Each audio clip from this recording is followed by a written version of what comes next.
예, 여러분 안녕하세요. 접니다. 예. 그, 나중에 한번 대한민국 이렇게 투어를 하고 싶어요. 투어를. 제 이제 구독자들이 이제 여러 곳에 있으니까, 대한민국을 이렇게 투어를 하면서, 이렇게 그 구독자들을 만나서 이렇게 유튜브 영상 한 번씩 찍어도 진짜 좋을 것 같은 뭐 이런 생각이 드는데, 만약에 대전을 가게 된다면 저는 두 분을 만날 수 있을 것 같아요. 제 그 열성 팬을 두 분을 만날 수 있을 것 같아요. 한 분은 여자분이고 한 분은 이제 남자분인데, 이제 얼굴도 모르고, 물론 얼굴도 모르고 뭐 다 모르죠. 물론 뭐 이렇게 그 사진, 카톡 사진 뭐 이런 거로는 이제 보긴 했지만, 아무튼 그분들을 만나서 함께 이렇게 만나서, 한 분은 여자분이고 한 분은 남자분인데 함께 만나서 막 학원 얘기를 하고 막 세상 사는 얘기를 하면 정말 재밌을 것 같아요. 또 어떤 분이 저한테 이제 장문에 이제 질문을 하셨는데, 고등부 가르치기가 진짜 스트레스 받는다는 거죠. 진짜. 요즘에 고등부 가르치기가 진짜 스트레스 받는다는 거죠. 뭔가를 풀어와야, 그것도 만약에 교실식 수업인 것 같으면 뭐 주 2회, 그렇지 않아요? 교실식 수업이면 뭐 주 2회 뭐 2시간 수업 뭐 이 정도 되잖아요. 이제 고등학교 정도 되면. 그런데 문제는 그들이 숙제를 안 해온다는 거 있죠. 숙제만 안 해올 뿐만 아니라 단어도 안 해오고 숙제도 안 해오고 뭘 어쩌라는 겁니까? 예. 뭐 주 1회, 주 2회, 주 3회 뭐 이런 식으로 교실식 수업하는 그런 학원은 반드시 애들이 숙제를 해와야 됩니다. 그래야 진도를 나가고 그러는데, 숙제를 안 해오면 진짜 이거는 완전히 열 받는 거죠. 선생이 얼마나 개짜증이 나겠어요. 그러니까 어떻게 애들을 좀 가르칠 수 있나, 그거에 대해서 이제 깊은 고민에 있으신 거예요. 근데 이제 생각을 해보면, 이게 특목고라는 게요, 1980년대 후반, 저도 한번 찾아봤어요. 이제 네이버를 한번 찾아봤어요. 1980년대 후반에 우리나라에 하나, 두 개 뭐 이런 식으로 나타나기 시작해서, 저의 기억으로는 2000년대가 피크입니다. 2000년대가 특목고 가겠다. 지금은 한풀 꺾였죠. 2000년대가 피크라니까요. 완전히 특목고를 가겠다고 막 난리가 난, 그런 시대가 그때쯤이거든요.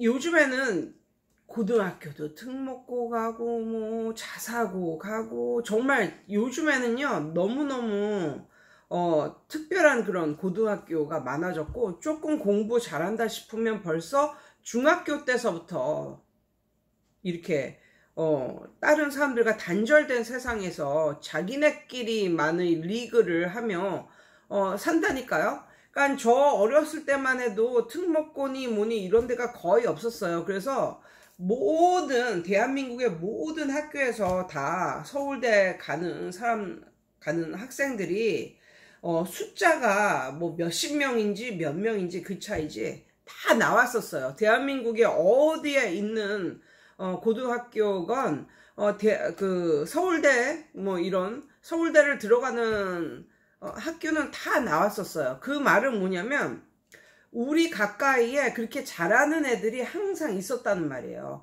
우리 반 중에 그렇게 잘하는 아이가 나하고 같이 공부를 할 수가 있었던 시절이 바로 그 시절이었다는 거죠. 그런데 이제 1980년대 후반이 되면서 하나둘 나타나기 시작한 게, 이제 2000년대서부터는 완전히 많아져가지고 뭐 특목고다 뭐 자사고다 이래가지고 애들이 다 이제 조금 공부 뭐 잘하는 애들 다 나가는 거예요. 그래서 어떤 일이 벌어지냐, 어렸을 때는 공부 잘하는 애가 내 주위에 있었어. 그래서 걔를 보고 좀 엄마가, 쟤 좀 봐라, 쟤는 그렇게 공부를 잘하는데 이러면서 그런 아이들을 보고 이제 자극도 받고, 이제 그런 애들을 항상 내 주위에서 보면서 이렇게 자극을 받고 공부를 하던 시절이었었다니까요. 그 시절이. 근데 요즘에는 벌써 공부를 좀 잘한다 싶은 애들이 다 없어졌어. 내 주위에는 없어. 그들은 딴 세상으로 가서 그들만의 리그를 하고 있는 거예요. 그러니까 내 주위에 있는 애들은 다 나하고 비슷해. 다 공부를 못해.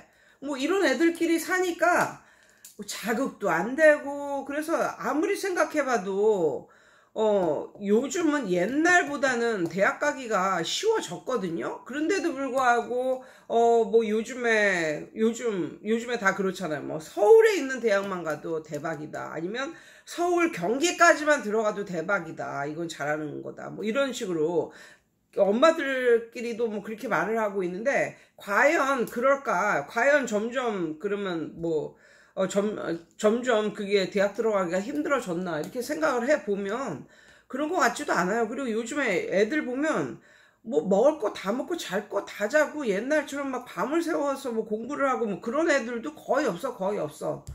그러니까 뭐 나한테 지금 오는 애들이 뭐 특 먹고 다니는 애들도 아니고, 그러니까 물론 그렇겠죠. 여긴 또 시골이고 그러니까 물론 그렇겠죠. 아무튼 예, 그런데 요즘에 고등학교 애들을 한번 생각을 해보자고요. 잘하는 애들은 다 이제 뭐 특수 목적 고등학교로 다 빠지고 그냥 남은 애들이에요. 그 남은 애들 중에 그나마 그래도 좀 공부를 하려고 하고 그런 애들이라면 학원을 다니겠냐고요. 요즘처럼 인터넷 강의가 인강이 정말 너무너무 발달되고 가격도 싸고 왔다 갔다 할 필요도 없고 너무너무 좋은 선생을 인터넷 강의로 만나고, 그러니까 너무너무 좋은 세상이 되었어요. 그래서 조금이라도 공부를 할 의지가 있는 애들은 정말 인강을 많이 듣더라고요. 그래서 고등부가 정말 예전에 비해서 많이 줄었습니다.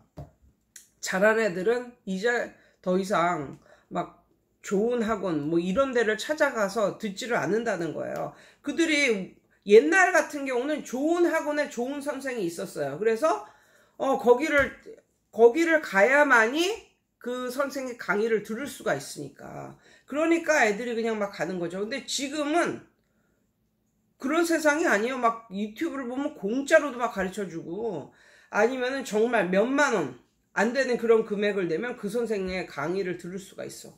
너무나 좋은 세상이 되었다니까요. 그러니까 이렇게 보면 지금 고등학생인데도 학원을 다니는 아이들을 보면 대부분은 이제 내신 때문에 다니는 거죠. 내신은 다 이제 다른데 그래도 우리 학교 근처에 있는 이 선생은 이 학교만 이제 타겟을 해서 뭐 10년 이상 가르치고 뭐 이랬으니까, 그러면 좀 더 그 학교에 대해서 좀 잘 알 테니까 내신을 위해서 이제 다니는 애들, 아니면 내신을 위해서 다니는 애들, 아니면 두 번째 부류는 뭡니까? 자기 혼자서는 몸이 말을 듣지 않는 거죠.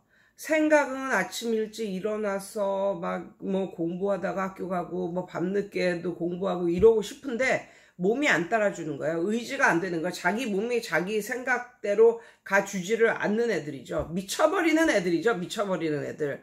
예. 그렇게 하고 싶은데 몸이 안 따라주는 애들, 의지가 약한 애들, 의지가 그 몸을 안 따라가는 애들. 그래서 고등학생이 되어서도 혼자 공부를 못하는 아이들. 예, 이제 그런 애들이 동네 학원, 그것도 큰 학원도 아니고 동네 학원을 이제 다니는 거예요. 그러니까 동네 학원에서 가르치는 선생님이 얘가 숙제도 잘해오고 선생님이 하라는 거 다 하고 이러리라는 것을 예측하거나 기대해서는 안 된다는 거죠. 저도 예전에 그때는 진짜 뭐 내가 제일 잘났는 줄 알고 이렇게 세상 물정 모르고 이렇게 살았는데, 야, 지금 보면 진짜 애송이 그런 애송이도 없는 거지. 그러니까는 잘하는 애들을 모아놓은 대치동에서 딱 이제 무대에 올라가듯이 무대에 올라가서 뭐 독해, 뭐 문법 이런 걸 쫙 이제 뭐 혼자 뭐 발표하듯이 너무 멋지게 이렇게 하고 나오면 애들이 박수를 쳐줘요. 박수를. 우리 선생님 너무 잘 가르친다고 뭐 이렇게. 근데 나중에 애들이 하는 소리는 그런 거죠. 우리 선생님은 미국도 갔다 오고 그래서 너무 영어도 전공하고 미국도 갔다 오고 해서 너무 잘하는데 나는 우리 선생님처럼 못해. 우리 선생님 너무 멋있어. 근데 나는 우리 선생님처럼 못해. 뭐 이렇게 그냥 끝나는 거예요. 마치 무슨 스타를 바라보는 것이냐? 뭐 이런 식으로 대부분의 학원에 큰 학원, 좀 큰 학원을 다니는 대부분의 학원이 그런 시스템이었다는 거죠. 예. 그리고 저는 그래도 우연히 좀 예, 운이 있었는지 제가 이제 그 대치동을 나와서 첫 번째로 차린 이제 수지에 있었던 그 학원도 그 학원 주변에 별로 멀지 않은 곳에 수지고라는, 지금은 평준화인데 그때는 비평준화였어요. 화였어요. 그래서 한 190, 뭐 190도 훨씬, 그러니까 200점 만점에 내신 200점 만점에 190 이상이 들어가는 애들이 그 학교를 다녔기 때문에 그 애들도 가르칠만 했습니다. 예. 그래서 그 학교 근처에 저의 학원에서 멀지 않은 곳에 그런 학교가 있었기 때문에 이 고등부 가르치는 것도 괜찮았어요. 일단은 애들이 해오라는 거 꼬박꼬박 해오죠. 착하죠. 숙제 다 해오죠. 이랬으니까 할만했죠. 그런데 지금은 안 그렇다는 거예요. 지금은. 예. 여기는 시골이고 동네 아이들이고, 예, 동네 아이들이 중학교까지도 영어 학원을 다녀본 적이 없는 아이들이 많고, 그러면 중3 겨울방학 때서부터 2월까지라도 그냥 빡세게 열심히 했으면 좋았을 텐데, 그런 아이는 딱 한 명밖에 없고, 나머지는 그 이후에 들어온 아이들이고, 그런 아이들을 어떻게 가르치냐는 거죠. 어떻게. 그런데 이렇게 생각을 해봤어요. 어떻게 생각을 해봤냐면, 저희 그 예를 하나 들어드릴게요. 저희 그 동네에 피아노 학원이 많은데, 하루는 저도 이제 피아노를 좀 쳤었으니까 어떤 애한테 이제 뭐 피아노 학원 다니는 애하고 이제 여러 가지 뭐 그냥 이렇게 말을 하다가 알았는데, 걔가 2년 동안을 피아노 학원을 다녔는데 아직도 바이에를 친다는 거야. 아직도. 와, 2년 동안을 피아노 학원을 다녔는데 아직도 바이에를 쳐. 그런데 그 걔를 가르치는 선생님이 너무나 완벽한 그런 분이라서 이 손모양 잡는 데만 한 달이 걸리고 2달이 걸리고 뭐 이런 거였어요. 그래가지고 걔를 이렇게 보니까 진짜 완전히 하나를 완벽하게 치지 않으면 다음 거를 못 나가는 그런. 그러니까 음표 보기도 바빠 죽겠는데 그 음표 위에 써져 있는 뭐 안단테, 뭐 안단티노, 포르테 뭐 이런 거, 아니면 점점 크게 점점 작게 뭐 이런 거까지 다 봐야 된다는 거죠. 뭐 그런 것까지 다 완벽하게 보고 이제 쳐야 하나의 곡이 끝나는 거예요. 그래서 그 하나의 곡이 끝날 때까지 치는 게 한 달 내내 그것만 치기도 하고 이런답니다. 그래서 너무 어처구니 없어서 그 애를 데리고 제가 아는 다른 그 피아노 학원으로 옮겨보라고 했어. 옮겨보라고. 그런데 저의 교육에 대한 모토는 그런 거예요. 그러니까 제가 아는 그 피아노 학원은 어떤 학원이었냐면, 이 근처에 있는, 저도 그 피아노 학원에서 이제 사사를 받았었는데 이제 5개월간, 예, 그것도 5년 전 일이죠. 제가 이제 태촌에서 그 영어 교습소 하기 전의 일이니까, 그 전에 한 5달 정도 피아노를 이제 쳤던 학원인데, 그 학원 원장님이 살짝 주책 맞은 게 있긴 해요. 그리고 애들을 좋아하고 애들한테 피아노 가르치는 거 이외에는 별로 이렇게 어른들하고 관계도 그렇게 썩 좋지만은 않고 약간 좀 주책스러운 것도 있고 뭐 이렇게 하는데, 그 선생님의 좋은 점 하나가 있었어요. 왜냐하면 아이들로 하여금 계속 전진하게 한다는 거예요. 이게 무슨 말이냐면, 오늘 이거 배웠으면 예, 내일은 또 다른 거 배우고 이렇게 계속 전진하게 한다는 거죠. 그런데 물론 그 선생님은 완벽하게 가르치진 않았어요. 그런데 피아노를 애들이 왜 배우는 겁니까? 피아노 배우는 아이들의 95% 이상은요, 그냥 취미로 배우는 거예요. 취미로.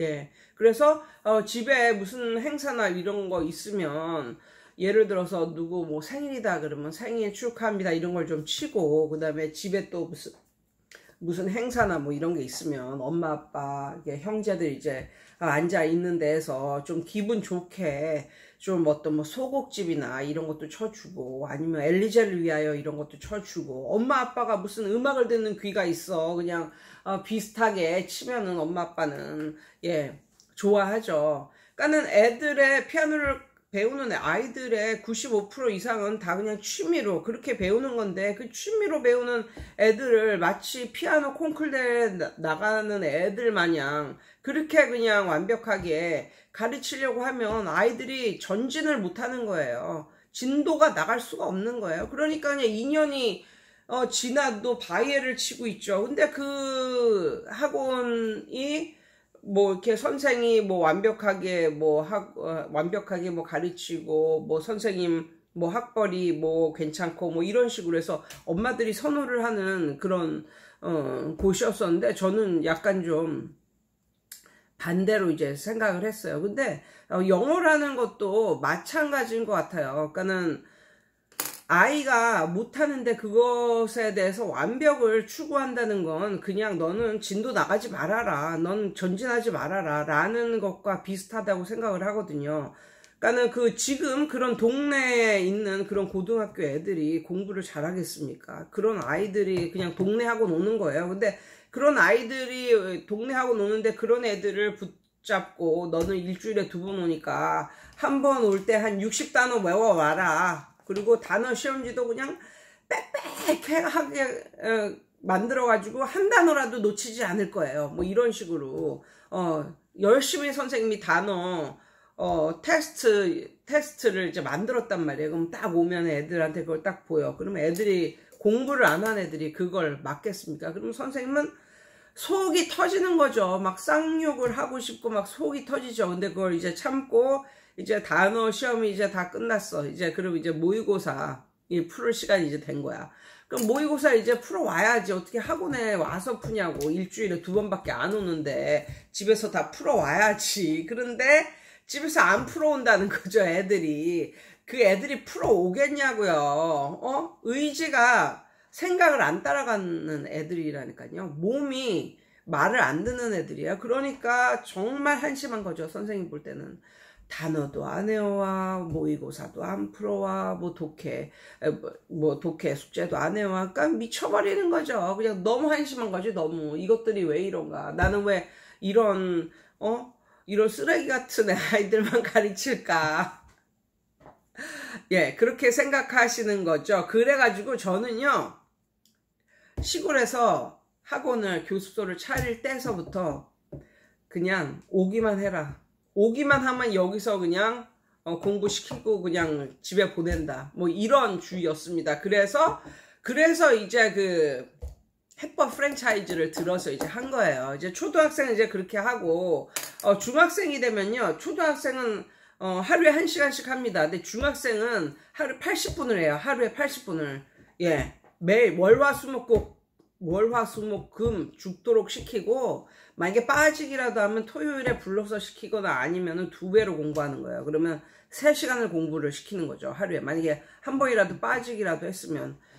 그렇게 시키고, 고등학생 같은 경우에는 하루에 2시간입니다, 2시간. 하루에 2시간을 와서 해야 되는데, 대신에, 숙제는 없어요, 숙제는.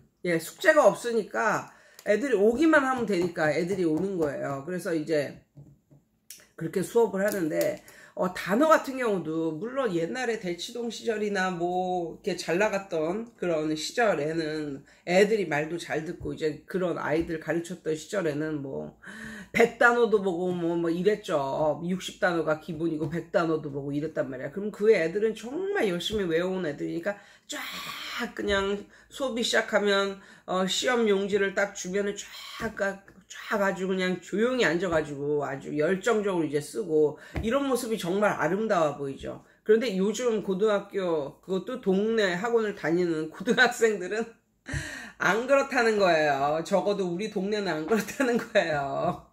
그래가지고 어떻게 하냐면, 그냥 와서 단어를 외우게 시킵니다. 어차피 매일 2시간이니까. 그러면 애들이 단어를 외우면, 그래도 나이가 고등학생이잖아요. 그러니까 이런 30단어 정도를 외우려면 한 15분에서 20분? 뭐 그 정도 외웁니다. 그러면 저는 이래서는 안 되는데 지금도 뜯어먹는 수능 뜯어먹는 수능 0단어를 가르친다니까. 그러니까 이거를 한다니까요. 근데 이제 다 했어. 이제 이거는 거의 끝났어. 이제 이거보다 높은 단계를 이제 이것보다 높은 단계를 이제 겨울방학 때서부터는 이제 나갈 거고, 저 같은 경우는 2학년 여름방학 지나면 이제 단어 같은 거는 외우게 안 합니다. 아무튼 그래서 이게 그 30단어 정도가 있는 건데 그냥 외우게 시켜요. 난 어차피 하루 2시간이라니까. 하루 2시간 월화수목금 이렇게 빠지면 토요일에 보충도 해주고 막 이런다니까. 그러니까 애들이 그냥 와서 외우는 거예요. 그러니까는 오기 전에는 홀가분한 거야. 그냥 아무것도 숙제도 없고. 그러니까 그래서 이걸 외우게 시키면은 시험도 어떤 식으로 보냐면 그냥 발음으로 말을 해줘요. 그러면 얘가 뭐 예를 들면 뭐 environment 그러면 얘가 환경 뭐 이런 식으로 말을 한다니까요. 여기서 이제 뽑아서 이제 말을 해. 이제 30개 중에 한 10개 내지 15개 정도를 물어봐. 그러면 일단 패스를 하면 그 뒤에 즐거운 테스트라고, 내가 테스트 용지를 만드는 것도 아니야. 이런 게 있어. 그러면 이런 거를 시간이 그래도 단어 외우는데, 단어 외우고 시험 보는데 30분 이상 가면 안 되잖아요. 그래서 이렇게 이 테스트를 다 보게 하는 게 아니라 이 중에서 제가 이렇게 형광펜으로 여기만 풀어라 이렇게 하면서 네모를 쳐줘요. 그러면 그 안에만 푸는 거예요. 그러면 이제 뭐 그걸 그럭저럭 잘 풀면 이제 넘어가는 거예요. 그러니까 얘네들은 매일 오면 하루에 이제 30단어씩 공부를 하고 지나갈 수가 있는 거죠. 그리고 저 같은 경우는 또 얘네가 또 진도가 있을 거예요. 진도가. 그러니까 저 같은 경우는 좀 고급 독해 하고 그다음에 모의고사 뭐 이런 걸 하는데 그 고등학교 애들 걔네들은 제가 집에서 그 해설 강의를 녹음을 합니다. 녹화는 아니고 녹음을 합니다. 그럼 해설 강의를 이제 녹음을 해가지고 애들 진도에 맞게, 그러니까 진도를 맞출 필요도 없어. 그냥 얘는 뭐 6회에 오늘 뭐 18번을 풀고 있어. 근데 얘는 뭐 5회에 30번을 풀고 있어. 뭐 그렇더라도 상관이 없다니까요. 나는 이미 걔네 진도에 맞게 해설 강의를 집에서 해놨기 때문에 그거를 카톡으로 보내는 거야. 카톡으로. 그러니까 얘네가 쭉 풀어요. 모의고사를 풀어. 근데 이렇게 그럼 맞은 것도 있고 틀린 것도 있고 이렇잖아요. 그러면 그 틀린 부분에 대해서 해설 강의를 들려준다니까요. 카톡으로 보내. 해설 강의를 들어. 이어폰 꽂고 에어팟 꽂고 이제 들어. 그러면 그렇게 해서 이해가 되면 이제 되는 건데, 만약에 그렇게 해도 이해가 안 되면은 다시 나한테 이 부분서부터 이 부분이 약간 이해가 안 된다 이러면 이제 그때는 이제 1대1로 이제 설명을 해주고 이런 식으로 이런 식으로 수업을 합니다. 그렇다 보니까 애들도 오기 전에 마음이 편한 거예요. 그냥 오기만 하면 되는 거니까. 그러니까 모든 아이들이 마음 편하게 학원을 옵니다. 그래서 이런 뭐랄까 큰 학원 아니고 동네 학원 같은 경우, 저 같은 경우는 이렇게 뭐 교실식 수업 이거보다는 정말 개별적인 수업을 하는 게 더 바람직한데, 사실 초짜 선생님들은 그 많은 애들이 다 개별적으로 나가니까, 사실 초짜 선생님들은 그런 거 아니에요? 사실 오늘 뭐 모의고사 몇 번서부터 몇 번 나가. 그럼 아침에 일어나서 그걸 공부를 해. 그래서 학원을 가서 교실식 수업을 해. 그러면 어차피 하루에 그렇게 많이 나가는 것도 아니니까 뭐 많이 나가봤자 10문제에서 15문제? 뭐 그 정도 나갈 테니까 그것만 공부해가지고 교실식 수업을 하는 거지. 뭐 이런 식으로. 그러니까 그 초짜 선생님들이나 이런 선생님들한테 어떻게 보면 교실식 수업이 더 좋은 거예요. 그런데 저 같은 경우는 애들이 숙제를 해올 그런 애들이 아니니까. 만약에 그런 애들을 두고 교실식 수업을 했다면은 성질만 더러워지고 쌍욕이 매일매일 나오겠죠. 그래서 저는 그리고 애들로 하여금 뭔가 매일매일 나는 매일매일 한 발자국씩 한 발자국씩 전진한다. 그런 느낌을 주고 싶었던 거예요. 그래서 이런 식으로 이제 다른 학년들도 이렇게 하는 거예요. 그래서 저는 사실 좋아요. 저는 사실 이런 애들 이렇게 펼쳐놓고 개별적으로 수업하고 제가 이렇게 봐주는 그게 저한테도 좋아요. 왜냐하면 초등부만 가르쳐도 재미없고 고등부만 가르쳐도 재미없어가지고 이렇게 애들을 펼쳐놓고 그렇게 하는 게 저한테는 좋습니다. 그래서 만약에 동네에서 고등부 가르치시는 선생님들 같은 경우 이렇게 교실식 수업 말고 이렇게 펼쳐놓고 애들을 수업하는, 물론 애들 시험 대비 때는 교실식 수업을 해야 맞는 거죠. 시험 대비 때는. 그렇지만 그렇지 않을 때는 애들 펼쳐놓고 그냥 개별적인 이렇게 수업을 하는 것도 괜찮다고 생각을 해요. 그러니까 아이들로 하여금 계속 전진하게 만들어야지. 뭔가 너는 이걸 못하니까 이게 완벽해지기 전에는 절대 전진을 차단하는 그런 식의 교육은 안 된다고 저는 생각을 합니다. 그래서 진짜 그 어린애들 있잖아요. 초등학교 1학년 뭐 2학년 요런 애들도요. 파닉스도 한 달 이상 안 가르쳐요.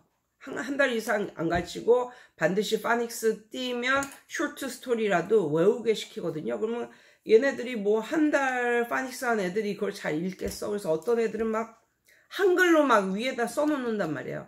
그렇지만 that's okay. 그것도 괜찮다. 저는 그걸 그냥 눈 감아줘요. 단지 대신에 시간이 갈수록 그 위에 써놓은 그 한글의 개수가 점점 줄어들어야 한다고 애들한테 말을 해줘요. 그러면 정말 나중에 뭐 6개월에서 1년 정도 가다 보면 이제는 위에 한글은 안 쓰여져 있죠. 한글 발음은. 뭐 이런 식으로. 그래서 애들로 하여금 뭔가 이게 완벽해지기 전에 너는 절대로 다음 단계를 못 가. 이렇게 말하는 것보다 애들로 하여금 좀 전진하게 만들어라. 뭐 이런 말씀을 드리고 싶습니다. 오늘 이거 찍느라고 늦었어요. 빨리 가봐야 되겠어요. 오늘도 좋은 하루 되세요.